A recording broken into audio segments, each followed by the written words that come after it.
ติดตามชมรายการที่ดีมีสาระที่ให้ข้อมูลข่าวสารความรู้ความบันเทิงเนื้อหาที่ทรงคุณค่าได้ทางโทรภาพลาวสตาร์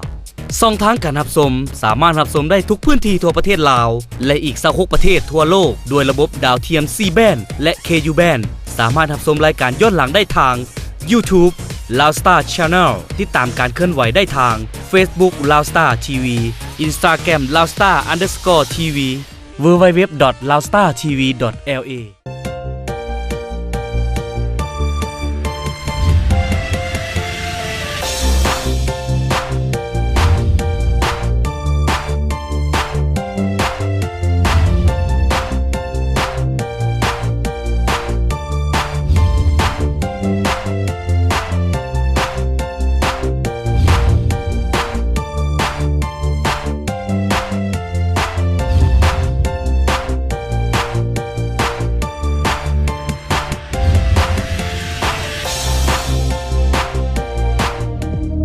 สนับสนุนโดยบริษัทเบียร์ลาวเบียร์ของคนลาวคนจริงใจบริษัทลาวโทรคมของคนลาวเพื่อสังคมลาว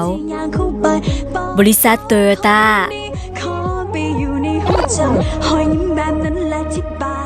สบายดีขอต้อนรับท่านผู้ชมเข้าสู่รายการเอ็นโซนรายการเอ็นโซนเป็นหลายกว่าข่าวบันเทิงสมมติต้นรายการแบบนี้น้องมาสัมภาษณ์สาวเป็ดน้อยลาวและสร้างกันแน่รู้สึกว่าระยะนี้พระเจ้าห่างหายจากวงการไปดุจพอสมควรหายไปใส่น้องสาวเป็ดน้อยสาวคนนี้ก็เช่นเดียวกันห่างหายจากผลงานจนแฟนๆเกือบจื้อบ่ได้สำหรับน้องห้องสาวเจ้าของผลงานเพลงยอมอยู่ห่างๆหรือสาวเป็ดน้อยลาวลันสร้างสาวคนนี้ปล่อยผลงานเพลงมากกว่าปิดเงียบจากวงการไปโดนจนแฟนๆถามถึงว่านางไปใส่มาเนาะปานใดจะได้เห็นผลงานเพลงใหม่สบายดีเอ็นโซนกับว่าได้ห่างหายไปไซเนาะโซนนี้กำลังเตรียมผลงานเพลงใหม่ปล่อยให้แฟนๆเพลงฟังกันอยู่อ๋อโบแมนเนาะตอนนี้โบแมนเพราะว่ากำลังเตรียมเพลงใหม่คือกันใหม่เนาะ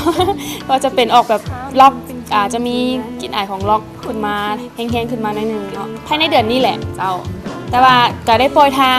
YouTube ลงไปแล้วแต่ยังบ่ทันได้มี MV เนาะรอแล้วได้หยังเนาะเจ้าเพลงที่ว่าก็เป็นแบบซ่าๆไว้นิดๆแต่ว่าจะเป็นเพลงอกหักอีกแล้ว โอ้คิดว่าแฟนๆก็คือสิตกใจเนาะเพราะว่าเป็นเพลงที่ว่าที่ผ่านมาจะเป็นเพลงที่ว่าซ่าๆซึ้งๆแล้วก็อกหักเศร้าๆแต่ว่าตัวนี้จะเป็นเพลงที่ว่าล็อกแล้วก็เว้ากระซากใจนิดนึงเนาะเจ้าสุดท้ายนี้ก็อยากฝากผลงานเพลงเนาะเป็ดน้อยก็อยากฝากผลงานเพลงให้แฟนๆเพลงที่ว่ากำลังติดตามหรือว่ารอฟังข่าวอันไหนก็ตามเนาะของเป็ดน้อยเนาะก็ซอยเป็นกำลังใจแล้วก็ฝากผลงานเพลงรอแล้วได้หยังให้ท่านผู้ชมทุกท่านเนาะเป็นกำลังใจให้เป็ดน้อยแน่เนาะเจ้าขอบใจนางก็ออกบอกแล้วว่าผลงานเพลงใหม่นั้นไวๆนี้ได้ส้มกันอย่างแน่นอนส่วนว่า MV อำลาวงการนั้นยังบ่มีเถื่อเด้อ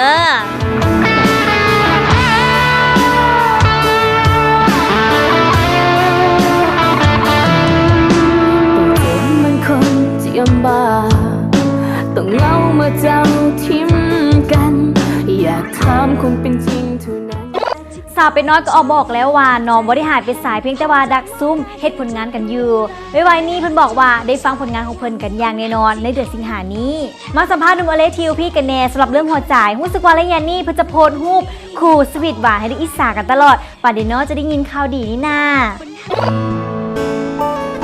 รู้สึกว่าหัวใจจะอินเลิฟตลอดเวลาเลยเนาะสำหรับหนุ่มโอเล่ทีโอพีในระยะหลังๆจะเห็นภาพเท้าควงแฟนสาวนอกวงการออกงานให้ได้เห็นตลอดเปิดโตแฟนสาวนอกวงการแบบนี้ปานใดจะได้เห็นข่าวดีล่ะเท้าบอกดูฮั่นเจ้าสบายดีรายการเอ็นโซนโดยก็เรื่อยๆเนาะตามชีวิตอันแบบว่าชีวิตใหม่ที่ว่ากับคนหักใหม่ เข้าใหม่ประมาณว่า โดยก็คิดว่าเฮาคบไผเฮาก็ให้เกียรติทุกคนก็น่าจะเป็นแบบเปิดตัวอย่างเป็นทางการเด้อหากก็คบกันในช่วงประมาณปีใหม่มาก็ประมาณ3เดือนเนาะแต่ว่าที่ว่ารู้จักกันมาแม่นดนแล้วหลาย10ปีแล้วเจ้าที่ว่ารู้จักกันรู้สึกแบบว่าความรักครั้งนี้มันเป็นความรักที่ดีหลายแล้วก็ถึงแม้ว่าบทสรุปสิเป็นจังได๋สิว่าอยู่นํกันหรือว่าสิได้แยกทางกันสิเป็นจังได๋ก็อย่าพวกเฮาก็สิฮักกันไปแบบนี้ตลอดไปบ่ว่าจะเป็นในฐานะใดก็ตามเนาะเพราะว่า รู้สึกว่ามีความสุขหลายที่ว่าได้รู้จักกับเรา ถ้าผู้ใดที่ตามอยู่ตาม Facebook เนาะจะรู้ว่าเพิ่นชื่อหยังก็ชื่อว่าแอนจี้เนาะ ก็ที่ว่ารู้จักกันตะกี้เพิ่นเคยอาศัยอยู่ประเทศลาวเนาะก็ได้รู้จักกันแต่น้อยแล้ว จนกระทั่งเพิ่นได้ไปเรียนโตแล้วก็ได้ไปเฮ็ดเวียกอยู่ทางอเมริกาเนาะด้วยแล้วก็ผู้ดีปีนี้มันเป็นปีพิเศษที่ว่าเพิ่นตั้งใจมาลิ้นมันตั้งใจมาหาเฮาเนาะได้ยินข่าวว่าเพิ่นว่าสิอยู่พี่เลยเนาะ บ่ฮู้ว่าเพิ่นสิตัวหรือเว้าแท้เฮาก็ติดตามตอนต่อไปแต่ว่าบ่สุดแล้วเนาะแฮปปี้เนาะกับคนนี้โดย หนุ่มโอเลทีโอพี่เพิ่นก็ออกมาบอกแล้วว่ายังบ่ทันได้สละโสดเธอเด้อเพิ่นบอกว่าคบกันมาดุนพอสมควรสำหรับแฟนสาวนอกวงการแต่ว่าตอนนี้ไปพักชมซีรีส์จากทางรายการกันก่อน